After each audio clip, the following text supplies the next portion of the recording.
말씀 듣기 전에 여러분 자신들을 향해서 한번 이렇게 격려해 주시기 바랍니다. 나는 하나님의 큰 사랑을 받은 자입니다. 같이 보겠습니다. 시작. 나는 하나님의 큰 사랑을 받은 자입니다. 아멘. 앞뒤 저로 보시고 함께 믿음의 가족들을 격려해 주시면 참 좋겠습니다. 형제님은, 자매님은, 집사님은 하나님의 큰 사랑을 받은 분이세요. 시작.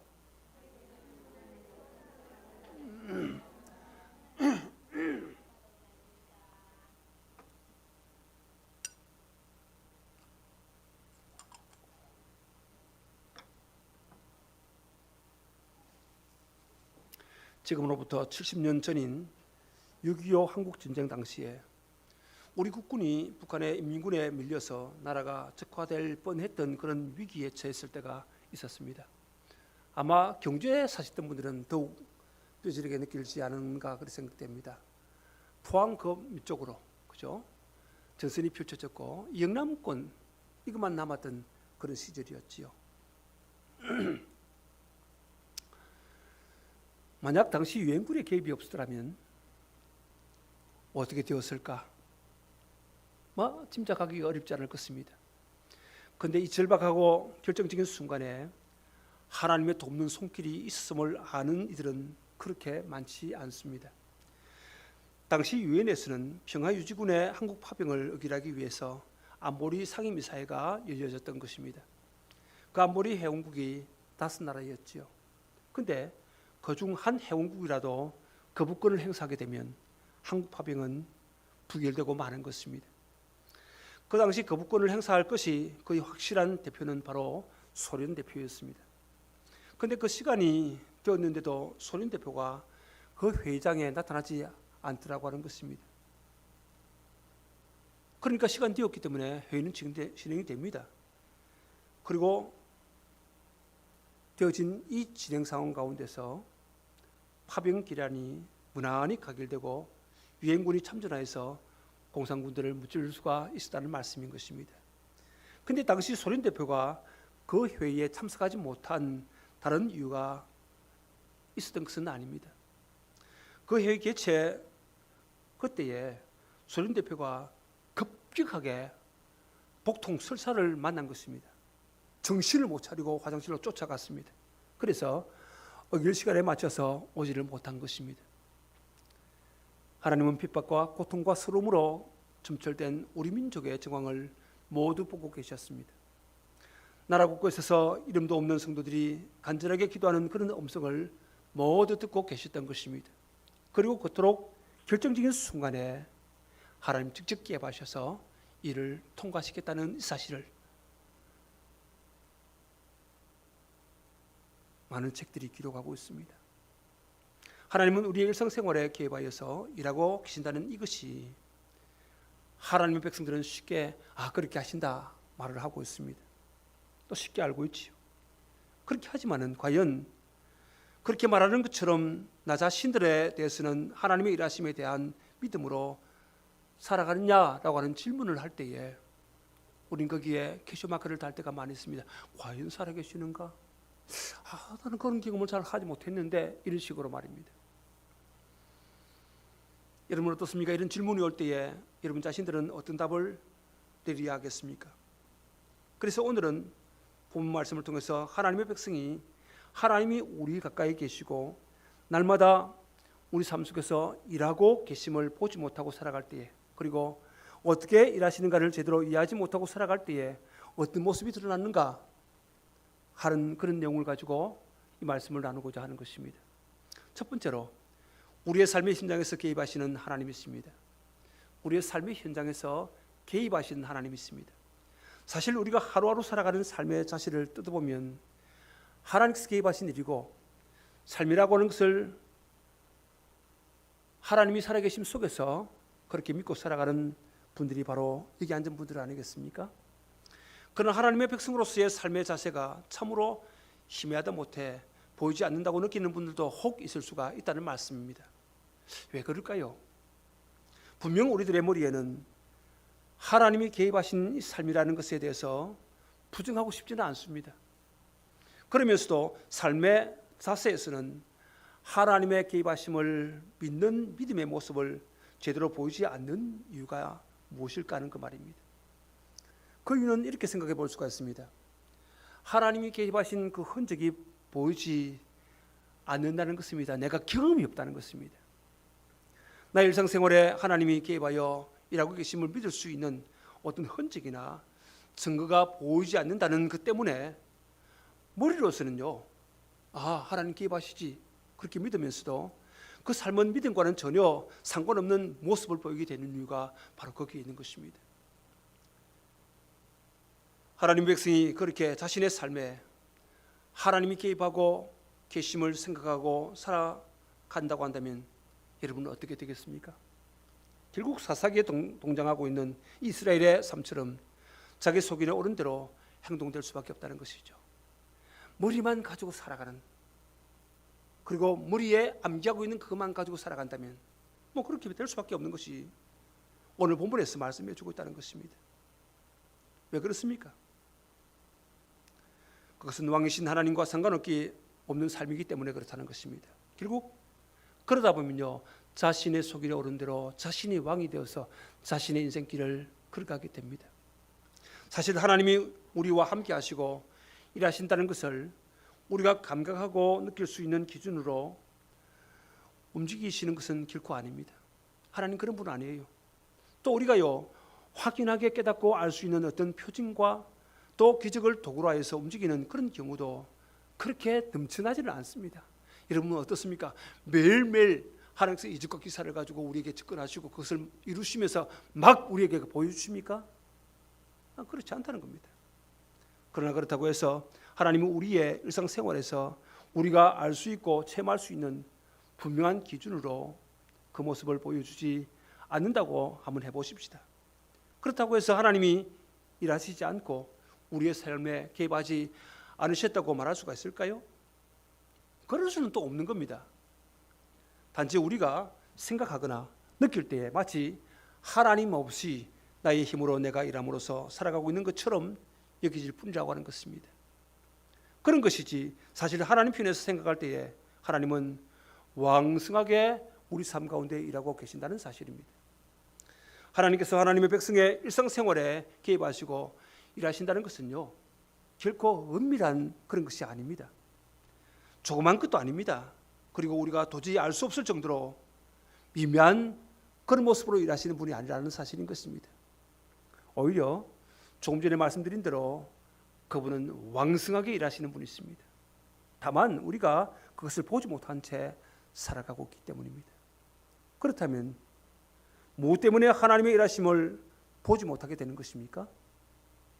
그것은요, 우리가 생각할 때에 그 하나님은 거창한 구원이나 깜짝 놀랄 만한 그런 회심을 우리가 기대하기 때문입니다.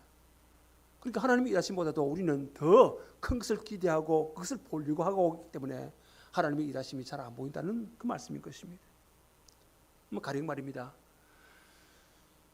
술고래에다가 고초에다가 개방련애 같은 그런 사람이 있습니다. 그런데 그런 사람이 예수를 믿고 나더니 하루아침에 술, 담배를 딱 끊어버리고 사람도 아주 순하게 변화되어 버렸습니다. 그렇게 되었다고 한번 해보십시다. 그럴 때 사람들은요, 야, 그거 하나님의 기적이다, 그런 생각을 많이 하고 있지 않습니까?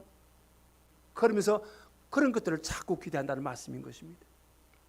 이렇게 수많은 하나님의 백성들이 하나님의 일하심의 흔적을 아주 거창하고 깜짝 놀랄 만한 그런 일에서 찾아들고 기도하고 있기 때문에 일상생활에서 일하시는 하나님, 그 왕성하게 일하시는 하나님을 발견하지 못한다는 것이지요. 그렇기 때문에 우리의 삶에서 벌어지고 있는 아주 평범한 일, 미미하다고 생각되는 일에서는 하나님을 보지 못하는 그런 경우가 허다하게 있습니다. 이것이 바로 하나님을 보지 못하고 살아가되 자기가 주인 되어 살아가는 삶의 모습에서 그런 것들이 나타난다는 겁니다. 그런데 이것은 우리의 큰 실수인 것입니다. 이로 인해서 우리는 언제나 똑같은 일과에 날마다 습관적으로 반복되는 일상생활 속에서 하나님의 일하심에 대해서 생각하지 못하게 되는 그런 경우가 허다하게 있습니다. 그리고 우리가 범하는 잘못에 대해서도 전혀 발견하지 못하게 되는 것이지요.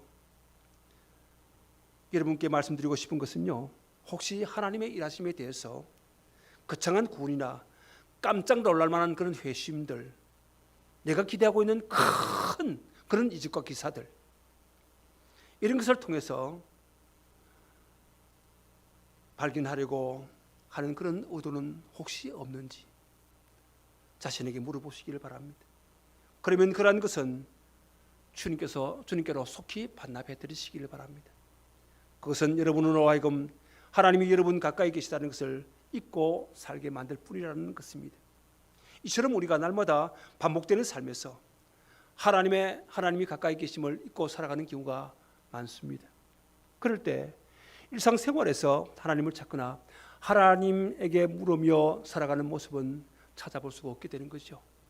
그러니 우리의 기도가 막히고 우리 기도가 끊기고 기도가 이어가지 못하는 그런 삶을 살게 된다는 것입니다. 그로 인해서 모든 것을 자기 스스로 결정하고 자기 생각대로 행동하게 되는 것입니다. 이것이 지금 사사기서에서 보여주고 있는 자기 속인의 옳은 대로 사는 삶의 모습인 것입니다. 그리고 하나님과 상관없는 삶을 살아가게 될 때에 우리 자신이 하나님 앞에서 어떤 문제를 가지고 살아가는지 그조차도 발견하지 못하는 것입니다. 다시 말하면 우리 자신을 보지 못하고 살아가게 된다는 것이지요.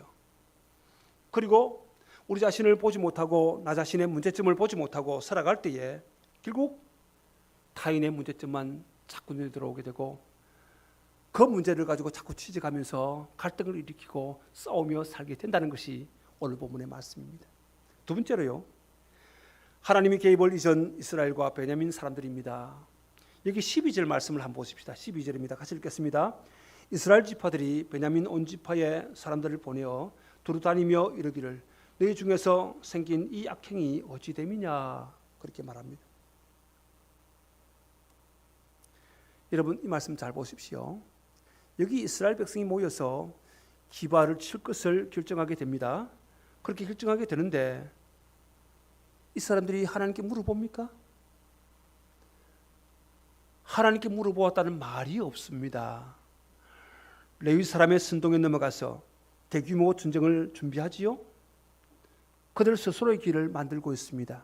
그리고 스스로 결정합니다. 이제 13절 말씀 보시기 바랍니다. 같이 읽겠습니다. 그런즉 이제 기브아 사람들 곧 그 불량배들을 우리에게 넘겨주어서 우리가 그들을 죽여 이스라엘 중에서 악을 제거하고 버리게 하라. 하나 베냐민 자손이 그들의 형제 이스라엘 자손의 말을 듣지 아니하고 그렇게 말합니다.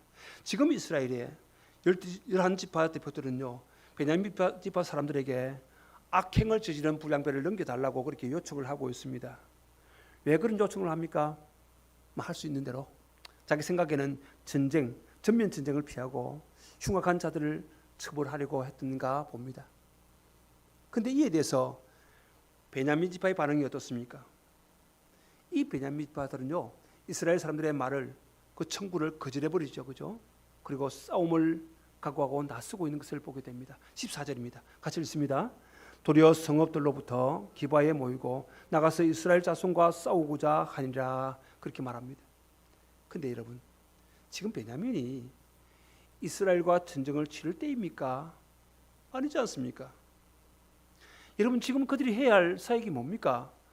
하나님의 가나안 땅에 들여놓으시더라면 그곳에서 하나님 나라를 건설하기 위해서 하나님께서 진멸하라고 하는 그 족속들을 진멸시키고 하나님 뜻대로 그 나라를 차지해야 된다는 것입니다. 이 사역이 지금 앞에 있습니다. 그럼에도 불구하고 우선순위에서 지금 그 사역이 밀리고 있는 것을 우리가 보고 있지 않습니까? 그러면서 지금 싸우려고 동족간에 싸우려고 달려들고 있는 이 모습들을 한번 보십시오. 15절과 16절입니다. 같이 한번 읽어보겠습니다. 그때 그 성읍들로부터 나온 베냐민 자손의 수는 칼을 빼는 자가 모두 26,000명이요 그 외에는 기브아 주민 중 택한 자가 700명인데 이 모든 백성 중에서 택한 700명은 다 왼손잡이라 물매로 돌을 던지면 조금도 틀림이 없는 자들이더라, 그렇게 말합니다. 그런데 여러분 보십시오. 이들이 알아야 할 것은요, 이러한 것들이 죄로부터 자신들을 결코 구원하지 못한다는 이 진리를 그들은 알아야 했습니다. 그리고 믿어야 했습니다. 육신의 무장과 힘은 영혼의 건강을 책임지지를 못한다는 사실을 그들은 알지를 못하고 있었습니다. 따라서 불량배들의 반란을 목격하면서 무너진 자신들의 영성에 대해서는 자성하거나 하나님의 경고에 대한 인식이 우선해야 됐는데 이게 전혀 없었다는 말씀입니다. 그러나 베냐민은 가장 소중한 기회를 하나님께서 이 일로 통해서 주셨음에도 불구하고 그것을 상실해 가고 있었습니다. 마침내 한 사람 레위인의 죄는요, 기바를 지나서 베냐민 지파 전체까지 이르고 있는 것을 우리는 보게 됩니다. 그렇게 잘하고 있습니다. 베냐민은 기바에서 이 죄가 멈추도록 할 수 있는 기회, 그 특권을 의도적으로 상실을 했던 것입니다. 그러니까 이들은 결국 하나님의 경고를 무시한 셈이 되지요. 이런 일들을 보면요, 베냐민 지파 내에 결국 이런 막대 먹은 친구들이 기바의 뜰을 마음 놓고 뻔뻔하게 거닐고 있었던 것은 베냐민 사람 전체가 하나님의 개입하심에 대해서 전혀 관심이 없었던 그런 결과였음을 우리가 알게 됩니다. 이처럼 사는 사람들의 특징은요, 자기의 생각과 행동이 언제나 옳은 줄로 착각한다는 것입니다. 그런 점이 다릅니다. 그래서 살아가는 삶이 뭡니까? 자기 소견에 오른 대로 망나니로 그렇게 살아가는 것이죠. 이와 같은 자기 소견에 오른 대로의 흔적은요, 오늘 우리 시대의 교회 안에서 더 이상 비밀이 아닙니다. 이 사실은 우리의 삶에 비극이 아닐 수가 없습니다. 그런데 이스라엘 사람들은 이러한 베냐민 지파를 향해서 심판하기 위해서 나아갑니다. 그러나 중요한 것은요, 악을 심판하시는 주체가 누구십니까? 사람입니까? 아닙니다. 악을 심판하시는 주체는 하나님이십니다. 심판의 주인이 하나님이시라는 말씀이지요. 그래서 주님은 이 땅에 오셔서 우리에게 비판에 대한 말씀하실 때 비판을 받지 않으니 그것은 비판하지 말라 그렇게 말합니다. 심판의 주체가 하나님이시기 때문에 그렇다 그렇게 말씀하시는 것이죠. 그런데 이스라엘 사람들은 그것을 놓치고 있었습니다. 이스라엘이 베냐민을 심판하는 것이 아닙니다. 그러면서 이스라엘은 전쟁만 이란 악을 해결하는 그런 단초가 될 수가 있다, 그런 생각을 하고 있었다는 말씀이지요.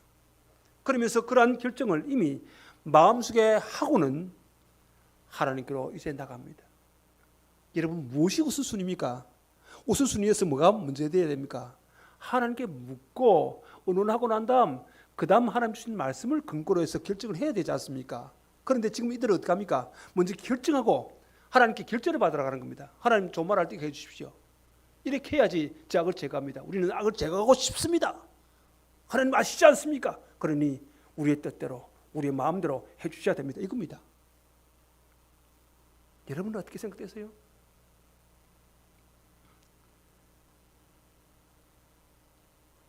이들이 먼저 마음에 그것을 담고 하나님께 묻는 이 모습 말입니다. 18절 앞부분 한번 보십시오. 이스라엘 자손이 일어나 베델에 올라가서 하나님께 여쭈어 이르되 우리 중에 누가 먼저 올라가서 베냐민 자손과 싸우리까 하니, 이렇게 말합니다. 여기 대해서 하나님께서는 18절 뒷부분에서 여호와께서 말씀하시되 유다가 먼저 갈지니라 하시니라 그렇게 대답하고 계시죠. 유다가 먼저 갈지니라. 왜냐하면 항상 모든 전쟁은 유다로부터 출발했습니다. 이것은 그들의 삶 속에서 전통적으로 만들어진 것입니다. 그러니까 너희들이 결정했으니까 너희들이 전통대로 한번 해봐. 주님 이 말씀하고 계시는 겁니다. 여러분은 어떻습니까? 참 부모님들이 마음 상할 때가 있지 않습니까? 아이들이 말입니다. 자기 스스로 다 결정해놓고 난 다음 와가지고 아빠 이거 해야 되겠는데 이거 좀 어떻게 생각합니까? 그러면 지 말 다 합니다. 그러면 아빠 말이 어떻습니까? 그래, 이거 다 결정했는데 네가 알아서 해봐. 이러지 않습니까? 여러분, 이런 의미가 이 속에 담겨져 있는 것입니다. 이것은 지혜롭지 못한 그들의 고집스러운 그런 결정에 대해서 한번 내 소견대로 한번 해보라는 그런 말씀이지요. 그래서 이스라엘은요, 마침내 불량배들을 품은 베냐민과 기브아 전투를 벌이게 된다는 것입니다. 그러나 우리가요 읽어가는 이 전쟁 일기에는요 당연히 승리하리라고 믿었던 이 이스라엘이 그만 패배하고 맙니다. 그것도 40만 명의 군사가 단지 26,700명의 군사 앞에서 무려 22,000명이나 전사되면서 그렇게 완전히 패하고 맙니다. 여러분 생각해 보십시오. 왜 이런 의외의 결과가 낳게 되어졌습니까? 내가 명분이 있습니다. 그리고 내가 옳다고 생각하는 그것이 곧 승리를 자동적으로 보장하는 것인가 할 때에 그거 아니자 그 말입니다. 얼마든지 이런 일들은 우리 역사 속에서 나타났습니다. 그렇게 패배했음에도 22절에서 이스라엘 사람들이 스스로 용기를 내어서 첫날 전열을 갖추었던 곳에서 다시 전열을 갖추어 그대로 나갔다는 이 말을 하고 있습니다. 그러면서 21절의 패전 이유를 전혀 생각해 보지 못하고 있는 이들의 모습을 한번 보십시오. 참 답답하지 않습니까? 그만큼 이스라엘은 하나님의 뜻 앞에서 둔감해 있었다는 말씀입니다. 그리고 자기의 의와 열정으로만 베냐민을 상대하고 있었습니다. 이것이 그들의 실패의 요인이었지요. 실패를 단순히 실패해 보는 것은요, 인간들이 할 수 있는 그런 시각 아니겠습니까? 누구나가 그런 시각을 가질 수가 있습니다. 하나님은 내가 잘나고 똑똑하고 그러기 위해서 사용하시는 것이 아니지 않습니까? 단지 하나님이 사용하실 뿐입니다.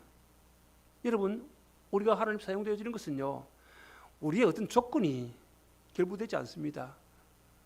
우리의 상황이 결부되지 않아요. 그냥 하나님이 쓰시고자 하시면 사용하신다 그 말입니다. 그걸 알아야 됩니다. 우리가 하나님께서 사용하시는 그 자리에 올랐을 때에 겸손으로 허리를 동이는 이유가 바로 여기 있지요. 여러분, 우리가요, 그분이 나를 사용하실 때 겸손으로 허리를 동이지 않으면요, 우리는 실패의 미끄럼틀을 타고 하강곡선을 그리면서 추락할 수밖에 없습니다. 인생은요, 자기 힘으로, 자기 에너지로 유지되거나 일하지를 않습니다. 이스라엘이 첫 번째 실패에서 교훈받아야 할 점이 바로 이것이었습니다. 세 번째로요, 하나님의 뜻을 무시한 이상한 흥분과 고집의 충돌입니다. 하나님의 뜻을 무시한 이상한 흥분과 고집의 충돌이 나타나고 있습니다. 여러분, 오늘 본 말씀을 잘 살펴보시기 바랍니다. 지금 이스라엘 백성이 모여서 기브아를 칠 것을 결정하는데 하나님께 물어보았다는 말이 없었다고 제가 말씀을 드렸습니다. 레위 사람들의 선동에 넘어갔다고 말했죠. 대규모 전쟁을 준비했다고 말했습니다. 그런데 이것을 다 그들 스스로가 지금 결정을 했습니다. 이미. 여기에 대해서 베냐민 자손들은요, 또 이상하다고 생각할 만큼 고집을 부리고 있습니다. 누가 보아도요, 기브의 불량배들, 이 사람들이 잘못했지 않습니까? 야, 잘못되었다. 우리 모두가 그들을 건드리겠다. 이렇게 했으면 비참한 전쟁이 일어나지 않았을 텐데 맞서 싸웁니다. 충분히 그럴 만한 여유가 있었고 대화가 되었지 않습니까? 당신이 그렇게 생각하느냐, 그런 일 있었냐, 알겠다고. 그러면 당신네들한테 이 사람들을 잡아 넘겨주겠다 하든지, 그래, 좀 양해를 구한다. 이 사람들 우리가 다스릴 테니까 우리에게 좀 그렇게 양보를 해다오. 이런 대화가 있을 수 있었다는 말씀인 것입니다. 그런데 어떻게 합니까? 그렇게 했더라면 이런 비극의 전쟁이 일어나지 않았을 텐데 그들은 고집을 부리고 있었습니다.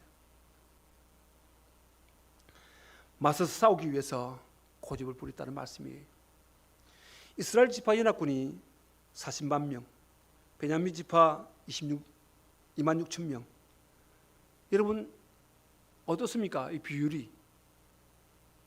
지금 베냐민 자기들보다도 15배가 넘는 병력을 향해서 상대로 싸우겠다는 그런 이 고집들을 한번 보십시오. 참 이상한 고집입니다. 그래서 지금 이상한 흥분과 이상한 고집이 충돌을 하고 있는 것입니다. 그 결과 한 지파의 뿌리가 거의 뿌리가 뽑히다시피 하는 그런 비극이 나중에 일어나게 되지요. 우리도 때때로 이상하게 흥분하고 또 이상하게 고집을 부릴 때가 있습니다. 근데 여러분, 그런 것들은 우리의 신앙생활에 전혀 유익하지 않습니다. 어떤 일로 마음이 매우 흥분될 때에 이거 지나친 흥분이 아닌가 좀 마음을 가다듬고 생각해 볼 필요가 있습니다. 그리고 그것을 가지고 주님 앞에 엎드려서 하나님, 마음이 자꾸 이렇게 되어지는데 이게 웬일입니까? 하나님, 이런 마음 가지고 되겠습니까? 하나님 어떻게 생각하십니까? 하나님, 이 마음 좀 잡아주세요. 그렇게 기도할 수가 있는 거거든요. 고집을 부리고 싶을 때에 이거 지나친 고집이 아닌가 살펴볼 필요가 있다는 말씀이에요. 광야에서 백성들이 말을 듣지 않으니까 모세가 지나치게 흥분한 그런 일이 있었습니다. 그래서 반석에다가 물을 내라 이렇게 물을 놓는데 그렇지 않고 막 흥분한 상태에서 분노한 상태에서 반석을 두 번이나 막 쳐버리지 않습니까? 여러분, 그 결과가 무엇이었습니까? 그 결과 모세는 가나안 복지에 들어가지를 못하게 되었던 것입니다. 오늘 기도하실 때에 이제 내가 한 일 가운데 지나치게 흥분하거나 고집을 부린 일이 없는지 여러분 살펴볼 수 있기를 바랍니다. 오늘 본문에 나오는 이 베냐민 자손들의 행동은요, 아주 잘못된 것이었습니다. 기브아의 불량배들이 자기 땅에 들어온 손님의 첩을 집단 성폭행해가지고 죽게 만든 것은 대단히 악한 짓이었습니다. 여기 12절과 13절 말씀을 다시 한번 보십시다. 여기 보면요, 이스라엘 지파 연합군이 베냐민 자손들에게 통첩을 하고 있지요. 너희 중에서 생긴 이 악행이 어찌됨이냐? 그런즉 이제 기브아 사람들 곧 그 불량배들을 갖다가 우리에게 넘겨달라고 말합니다. 그리고 우리가 그들을 죽여서 이스라엘 중에 싹을 제거해 버리겠다고 하라고 그렇게 말하고 있습니다. 어쩌면 이게 당연한 요구입니다. 그러면 베냐민은 어떻게 해야 합니까? 우리 집안에서 이런 부끄러운 일이 생겼다니 정말 죄송하다고, 정말 미안하게 되었다고, 우리가 그들을 내어드리겠다고 그렇게 말하면서 법에 따라 처단해라고 그렇게 말해야 할 것입니다. 아니면 혹시 허락하신다면 저희들이 죄를 묻고 이 문제를 반드시 정리하겠다고, 처벌하겠다고, 직접 하겠다고 이렇게 말을 해야 되는 것입니다. 변명할 필요도 없고요, 옹호할 필요도 없다는 말씀인 것입니다. 그런데 보십시오, 뭐합니까? 마주 싸우러 나고 있습니다. 싸울 수 있는 사람들을 모두 동원하고 심지어 특공대까지 편성하고 있습니다. 돌을 잘 던지는 사람들 700명을 동원하고 있죠. 그죠? 명사수들입니다. 특전사들이겠죠. 그죠? 아주 저격수들을 불러 모으는 겁니다. 이들을 믿고서 베냐민 자손들이 오히려 더 대차게 나왔는지도 모르겠습니다. 여러분, 창세기 49장에서는요, 야곱이 죽기 전에 12아들을 불러서 그들이 후일에 당할 일을 하나하나 말해주는 그런 장면이 나오거든요. 근데 이 말씀을 쭉 읽다가 보면 참 이해가 되지 않는 그런 대목이 한 곳에 나오고 있는 것을 발견할 수가 있습니다. 그것이 어디냐면 창세기 49장 27절 말씀입니다. 거기에서요, 베냐민에 대해서는 이렇게 말하고 있습니다. 베냐민은 물어뜯는 일이라 아침에는 빼앗은 것을 먹고 저녁에는 움킨 것을 나누리로다, 그렇게 말하고 있습니다. 여러분 보십시오. 야곱이 베냐민을 얼마나 사랑했습니까? 12아들 가운데 막내입니다. 여러분, 막내는요, 부모의 끔찍한 사랑을 받는 그런 존재 아닙니까? 그죠? 11명 정도야 그럴지 모르겠지만 마지막 끝에 있는 이 막내는 참 사랑을 만회하게 되더라고 하는 것입니다. 그뿐입니까? 그래도 아내 넷 가운데서 가장 사랑했던 라헬이 베냐민을 출생하고는 죽었지 않습니까? 그런 베냐민인데, 아니 지금 야곱이 마지막 유언으로 이런 말을, 이 험한 말을 할 수가 있습니까? 근데 그 험악한 말을 갖다가 하고 있더라고 하는 것이죠. 그런데 오늘 이 베냐민 자손이 하는 이 일을 보면요, 야곱의 한 그 말들을 다시 한번 기억하게 된다는 것입니다. 베냐민이 왜 이렇게 나왔을까요? 아마 먼저 오기 때문이었는 것이 아닌가 그렇게 생각이 되어집니다. 이름들 봐라. 말로 해도 될 것을 힘으로 밀어붙여? 야, 숫자로 밀어붙여? 그대 한번 해보자. 이겁니다. 한번 해보자는 겁니다. 여러분 어떻습니까? 오기를 부려서 유익한 것이 있습니까? 없지 않습니까? 베냐민 지파는 오기를 부리다가 나중에요, 동족 손에 의해서 씨가 마를 정도로 심각한 피해를 입게 되더라고 하는 것입니다. 그 다음에는요, 잘못된 동료 의식 때문입니다. 이것이 제일 큰 이유겠지요. 우리는 같은 지파다, 이거 있지 않습니까? 그런 생각을 가지고 있다는 말씀입니다. 여러분, 청소년들 가운데서 같은 백거리끼리 똘똘 잘 뭉치지 않습니까? 이것을 뭐라고 하느냐면 갱의식이라 그렇게 말합니다. 이 갱들 얼마나 잘 뭉치고 감싸고 있습니까? 자기들끼리, 그죠? 그래서 이 사람들을 그렇게 하는 것을 뭐라고 부르죠? 어리라 그렇게 부릅니다. 어리. 근데 이것은 잘못된 어리입니다. 이런 현상을 나타낸 것입니다. 여러분, 우리 사회에서도 이런 현상들은 얼마든지 우리 주위에 잔재해 있습니다. 대표적인 것이 우리가 남이가 하는 이 말. 여러분 많이 해보셨습니까? 우리가 남이가. 또 우리끼리 하는 이 말입니다. 우리끼리. 참 많이 듣던 말이지요.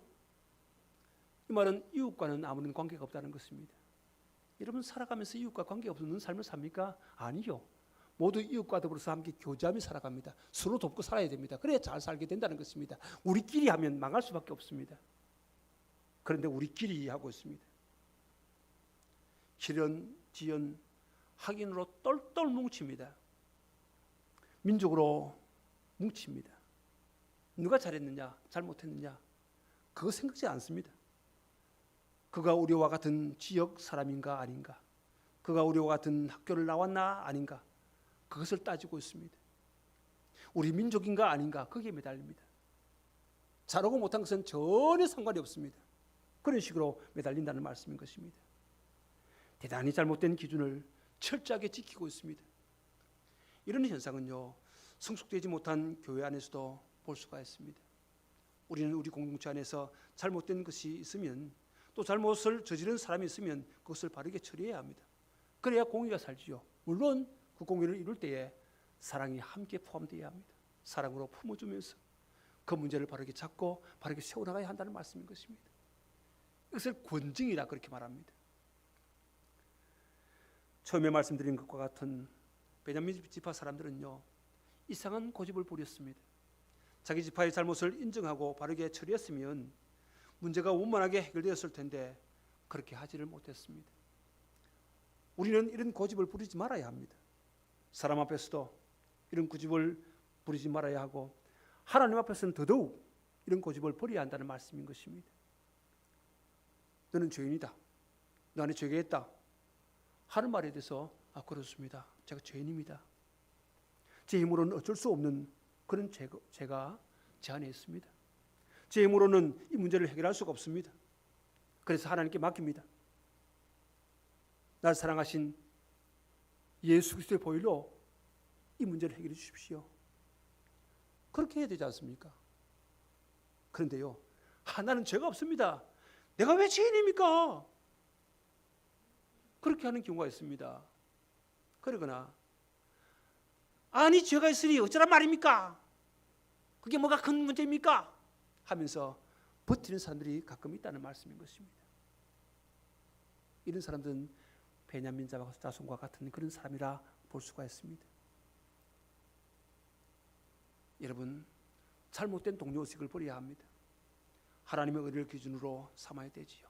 우리 목장 안에서 말입니다. 하나님의 의를 기준으로, 그리고 우리 가운데 계시는 그 성령님의 인도하심 따라서 말입니다. 고집 부리지 말고 이 안에 있는 죄를 인정하고 그것의 처리를 하나님께 맡기는 그런 걸음을 우리가 걸어갈 때에 하나님은 우리 삶 가운데 개입하셔서 일하시기 시작하십니다. 그리고 그 일하시는 것을 우리의 눈을 열고 보게 하십니다. 그리고 그것을 보므로 우리 마음속에 그분을 따라갈 수 있는 순종의 마음을 주시고, 또 순종에 따라서 함께 걸어갈 수 있도록 하신다는 말씀인 것입니다.